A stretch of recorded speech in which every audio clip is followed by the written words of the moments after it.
Hey everybody, welcome back to another episode of Project 52. Wow, look who we got in the house. We got the youngest guest ever, Charleston James, born 12 days ago. Jimmy Charles' son. Miranda's in the house here too. She's behind the scenes over here. How we doing? Yeah, how's fatherhood going? It's amazing. Yeah, isn't it? Absolutely amazing. It's like Christmas every day for a while. Yeah, I mean, definitely a little bit less sleep, but he's pretty good. And it's, to go through the whole experience of watching your first son be born, and just looking at him. I mean, look at him. It's just an unbelievable feeling that everybody told me about, but until it actually happens, and it's just like. This truly is a miracle. I mean, this it's is like what life's about, and it's just the easiest thing you could ever build. Yeah. I mean, for us anyway, guys, not for the girls, but but yeah, it's like it's such an amazing thing, and then the rest of your life. Yeah, there it is. Yeah, inspiration for songwriting. Yeah, for sure. He already has his own song and a ukulele signed by Vince Gill, and his own cowboy boots. So he's really, he had all that before he was even born. So he's got a good head start in life. So, are you hoping that he becomes a musician? Oh yeah, I think that's what's gonna happen. He can do whatever he wants to do, but that opportunity will definitely be presented to him. And yeah, you were playing the headphones in the belly thing and playing songs and singing. Yeah. So he's he went to my first show last night. He's got his. It had his earmuffs on, and he actually slept through the entire show. It was a full band show. At Tin Roof? Downtown Tin Roof Broadway. Yeah. And he slept through the whole thing, but he's gonna have a fun ride. We're gonna be taking him with us, and he's gonna get to see the world and see a lot of stages and meet a lot of cool people. And for me, my dad and I that was our bonding time. It was really sports and then music, and we would sit down and play.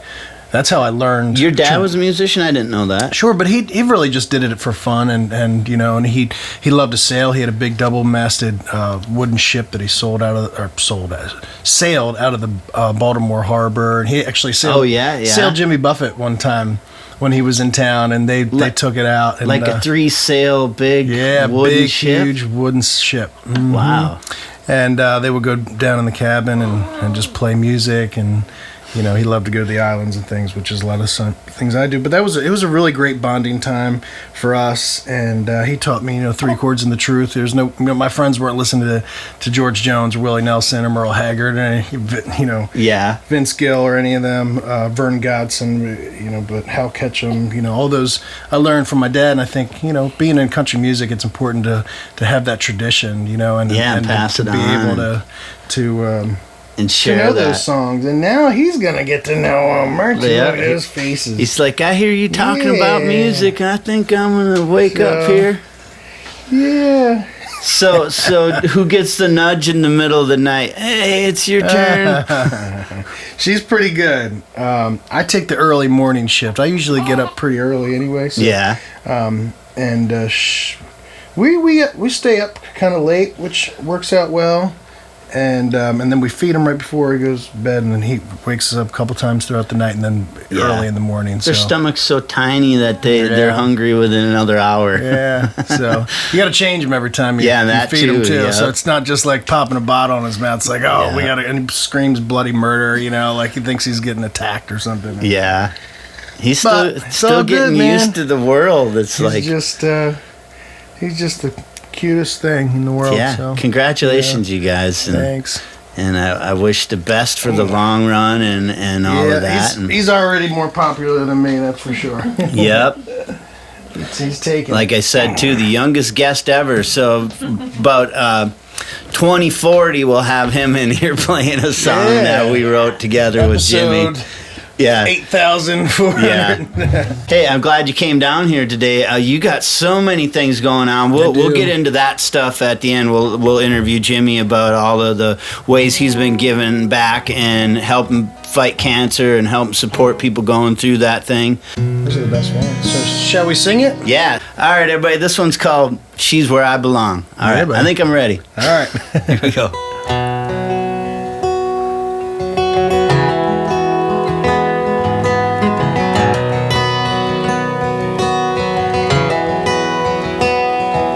She's the love I finally found and can't stop talking about.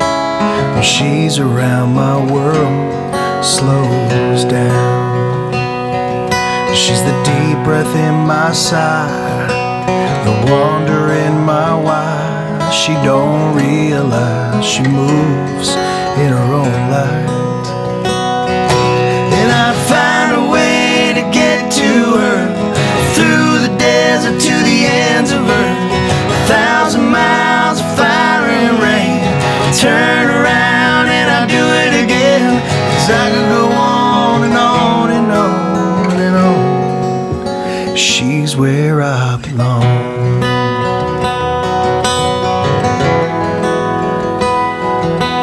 She's all the little things, more than words can say. She's my everyday, every prayer that I pray. And I'd find a way to get to her, through the desert to the ends of earth, 1,000 miles of fire and rain. Turn around and I'll do it again, 'cause I could go on and on and on and on. She's where I belong. She's that moment, that innocence, winning over I'm feeling. She's that first wish on that falling star, sweet chord on my daddy's old guitar. And I'd find a way to get to her, through the desert to the ends of earth, 1,000 miles of fire and rain. Turn around and I'll do it again, 'cause I could go on and on and on and on. Yeah, and on and on and on and on and on. She's where I belong.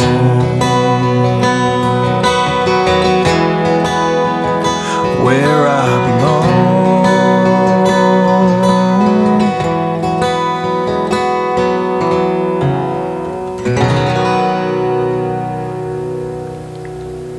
She's Where I Belong, Jimmy Charles. Yeah. That's on your new EP called Hard Way to Go. Hard Way to Go, yep. It's on all the Apple Music, iTunes, Spotify, Pandora, whatever you guys use. I'd love for you to add it to your playlist and check out some of the other things too. But What's your website? Is it Jimmy Charles Music? JimmyCharlesMusic.com. And all your social stuff's on there Facebook, as well? Instagram, Twitter. My top three. Is Hard Way to Go, what's that song about, the title track? It's a song about addiction. And it's a very, very, very powerful song.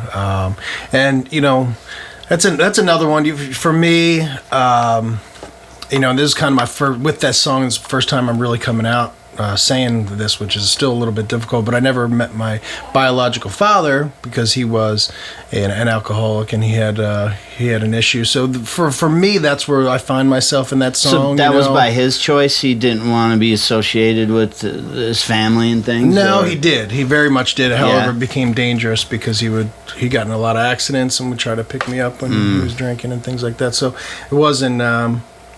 It was in my best interest, and right, yeah, you know, I'm still here today, and because a lot of people go through that stuff too. But you know, so but it definitely that's the whole thing. He definitely wanted to be a part of my life, and you know, looking at him, you know, I can't imagine anything being so strong to tear me away from that. So I would do anything I could to be back, you know, a part of that. So. You know, my hopes really it shows the power of addiction and how difficult it can be to overcome it, and but the silver lining in the whole song is that it recognizes how hard it is. You can take a step forward, take a step back, but there's other people out there that are going through the same thing you go through, and if you keep the course, you know, it's a hard way to go. Yeah, and we recognize that. It's not like it's a hard way to go, don't do it. It's like it's a hard way to go. This is not going to be easy, but you got to keep up. You got to keep going. You know, and that's for me is the message. I hope that song really helps a lot of people.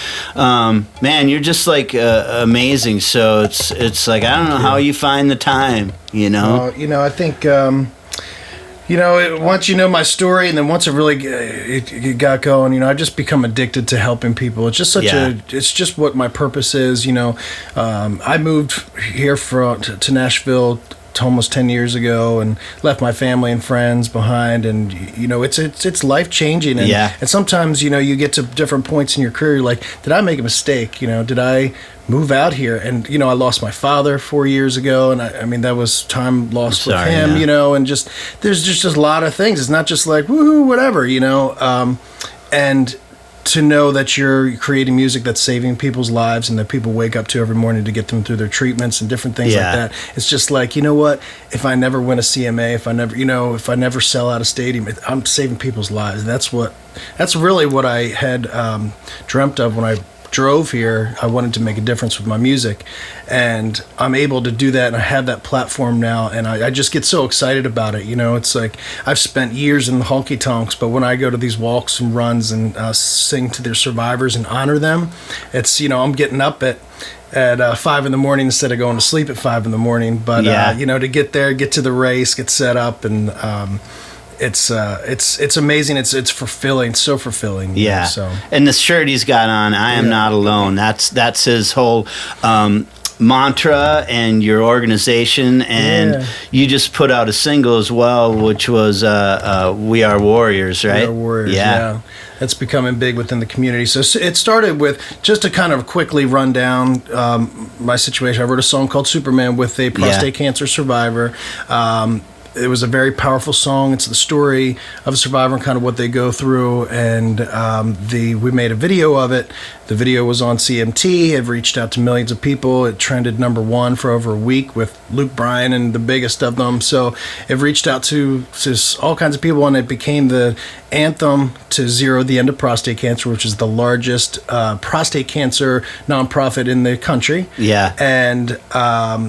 And also I became their national spokesman. And really when I released that song, it was had such a powerful message that it really opened the doors for me to get onto so many radio stations, so many news stations. So I go to all these cities, I go to about 12 cities a year. I get on their morning news, and I talk about things that guys don't want to talk about. I didn't really even think of prostate cancer, especially as a younger man, until I got so involved with it. And there really is a voice there was a void in having a voice for that to really get out there. Because you see so much pink, which is great that they have that kind of awareness, but you never hear of blue. And the thing with, with prostate cancer, it's 1 in 9 men get it, and it's the most treatable cancer that there is, but you have to catch it early when it's still inside the prostate, and that doesn't have any symptoms when it's in there. You got to get checked. A lot of people don't know you can get a simple blood test, PSA level test it's called, and that can keep track of your numbers. You have a PSA number, and as long as that's holding steady, then you're good. If it starts to go a little crazy or starts to go up really quick, then you need to Is there like a certain age, for colon cancer, you have to be, they say 50 or older. But it's deemed kind of the older man's disease, and it is the older they get, the more the bad things are going to happen to your prostate no matter what. It's going to enlarge. It's going to... But I would say over 40 years old. I think the medical thing is 45. Yeah. But to get a blood test at 40, you're already getting, you should. Yeah. Anyway, and I know... I always use an example. A friend of mine, Jordan Pennington, who I met through this whole experience, died at 46. He was told when his checkup at 41 that he didn't need to worry about getting a prostate exam until he was 50, and now he's gone. So, wow. So I tell people, I say, if your doctor says you don't need a prostate exam, or you don't need to at least get your PSA levels checked, get another doctor. You know what I mean? So there's no what sense. Does it hurt? Why not? Why wouldn't you want to know? So I'm out there getting that message, and that has just evolved into not just prostate cancer, but survivors everywhere. And the song doesn't talk about prostate cancer; it just talks about no one's Superman, because we don't like to go to the doctor, or unless something's wrong. Yeah, we don't do checkups and different things. I think the last time I checked, that almost like 200,000 plays on that video, or is there more now? On Superman? Yeah. Well, it was on CMT.com first, and it got millions of views on there, and then I put it on there. So this is actually the aftershock of it all. So it's reached out to a lot of people, and so many radio stations have played it, and it continues to be an anthem. But we've moved from that now to through my experiences. I wrote another song called "I'm Not Alone," which is my nonprofit that works alongside of Zero, and I'm working with American Cancer Society and some other people, and it's very survivor based because I'm so involved with the survivors, and they confide in me, and I get a lot of messages and a lot of different things. So, and a lot of them suffer alone. A lot of them, when you get this type of news, you kind of can. Some people shell up. They don't want. They don't even tell their families. It's a very scary thing. So we never want anyone to fight alone. Or feel like they're alone, and they shouldn't feel like they need to take this on by themselves. So that's really big. But we do things that build inner strength, and some of it's through music, but it's very moral support. Know somebody that knows what you're going through, and kind of at least comes out and checks and says, hey, how you doing, anything I can help you with. We give rides to the chemotherapy and the different treatments if you don't have it. And we have music nights. We go to the Hope Lodge right here in Nashville. I've seen that, and you have to come in and sing to them. I would love to.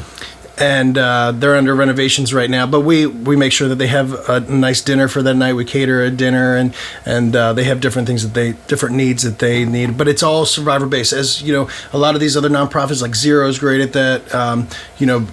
Pouring money into trying to find a cure, and as we're trying to do that, we want to make sure that we're taking care of the survivors and the people that have it now. Make sure that they're strong within. And "We Are Warriors" is an anthem that is just that, and it's people are saying, much like Superman. Superman tells more of a story. You guys got to check it out. Go on YouTube and look at Superman. We just released the lyric video for "We Are Warriors." It shows a lot of my journey singing to these survivors with pictures and things like that. But it's going to be. It's already started to pop up at different relays for life. I'm going to be singing at the Strides in Nashville, 30,000 people at Titans Stadium, and that's for breast cancer. So it's all cancers. This is a coming together. We are warriors to really bring strength. And my hope is that as this song continues to progress, by the time we get to November 2nd, 30,000 people are going to be holding hands, getting strong, and singing that back to me. That's pretty my awesome. dream. So I think it's going to happen. We're well on our way, but you guys can help by sharing that. What a big heart you got, brother. Thank you. And you just won an award for the top 10. What was the official name of the award? So it's the Toyo Award, which is given out by JCI USA. It's one of the oldest prestigious traditional awards, been given to former presidents, war heroes, first responders, scientists who have found cures for things, and really the JCI they encourage young people that go out in the world, and they give this big award. So I've been nominated for 3 years now, and I finally got it. And congratulations. I don't need awards, and I never thought of it that way, but it's cool to know that it's being recognized and you're making a big enough difference to win something like this. The things you do with cancer, with all of the organizations you're involved with, I don't know how you have the time. I mean, you just do it, and we make it work, and it's challenging. A lot of people don't know what goes on behind it, but Miranda and I would get up early in the morning. Of course, now we have another extra thing that we have to do, but it's a lot of planning. I mean, all the travel, and it's not just these walk runs. I'm performing. I just opened up for Travis Tritt. I opened up for Josh Turner. I got Joe Nichols coming up. Man. We got, and there's benefit. There's all different things. So, we're creating a tour schedule, and, I'm all over the entire country just in these next 3 months, and that just doesn't go poof happen, So well, and you it's a lot started of work. This path a few years back ago on The Voice, right? Did you American do The Idol. Voice? American Idol. Sorry, yeah. I mix them two up all the time. Yeah. But that was a crazy experience. So. And then now, kind of coming full circle, it's like you're in a position to just make your own choices. And I think for anybody who's independent or looking for a record deal, all that stuff, just do your thing. Just push forward. Just keep moving. Don't worry about all the other stuff. Just do your thing, because the people that like what you do will catch on, know? Yeah. When I was cut from American Idol, it was devastating for me. I thought that I had lost my dreams. I thought I'd put my family down, and my friends. I'd let everyone down, including myself. And but this to know what I know now, I'm glad it happened that way. Because if I wasn't ready to be an artist at that point. Yeah. I was just kind of moving through these rounds and singing songs that are cover songs, and I really didn't. If I had been shot out of the cannon from that, I don't think I would have been ready to really lead and be a person that to convey messages the way that I want to do now. You know what I mean? And I wouldn't have found what I'm doing. But that's today. one of the classrooms you had to take to get to where you are now. Exactly. So, but what a really great fun experience. But just any other artists out there that are young and starting out, don't, if you try out and you don't make it, or you make it a little ways and get cut, don't, it's okay to feel bad, feel upset. It's going to happen, but don't think your whole world's over. Something else could happen from it. A lot of those, you could actually end up hurting yourself a little bit if you go too far on some of those things. And like I said, when you I put all your ready, hopes in that one thing, and then you get your one shot and you come out with a single if it doesn't take off, and then where are you?